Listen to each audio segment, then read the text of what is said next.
திருவாரூரில் கந்தூரி விழா நடத்துவதில் கருத்து வேறுபாடு ஏற்பட்டு ஜமாத் நிர்வாகிகள் நாற்காலிகளை வீசி மோதிக்கொண்ட வீடியோ காட்சிகள் வெளியாகி பரபரப்பை ஏற்படுத்தியுள்ளது.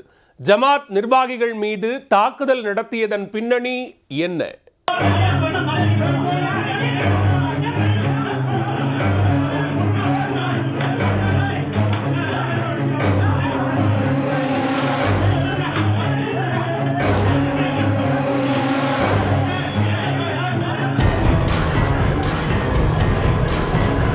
திருவாரூர் மாவட்டம் வலங்கைமான் வட்டத்திற்குட்பட்ட ஆவூர் பகுதியில் உள்ள பள்ளிவாசலில் கந்தூரி திருவிழா தொடர்பாக ஆலோசனை கூட்டம் நடத்தப்பட்டுள்ளது.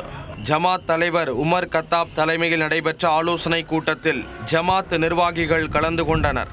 இந்த கூட்டத்தில் கந்தூரி விழா தொடர்பான முன் ஏற்பாடுகள் மற்றும் பாதுகாப்பு ஏற்பாடுகள் குறித்து பேச்சுவார்த்தை நடைபெற்றது.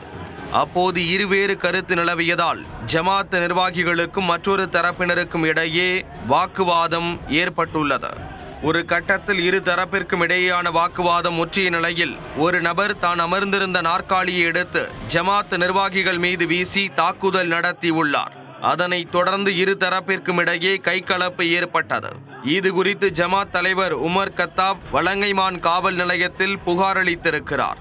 இந்த புகாரின் அடிப்படையில் வலங்கைமான் காவல்துறையினர் ஆவூர் பகுதியைச் சேர்ந்த ஜகபர் அலி, கியாசுதீன், ஜகபர் சாதிக், முக்தார், முபாரக் அலி ஆகிய 5 பேர் மீது 3 பிரிவுகளின் கீழ் வழக்கு பதிவு செய்துள்ளனர்.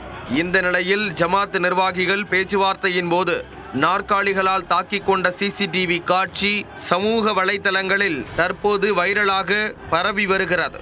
இவ்வளவு பிரச்சனைகளுக்கிடையே புதன்கிழமையன்று ஆவூர் பள்ளிவாசலில் கந்தூரி திருவிழா வெகு விமர்சையாக நடந்து முடிந்தது குறிப்பிடத்தக்கது.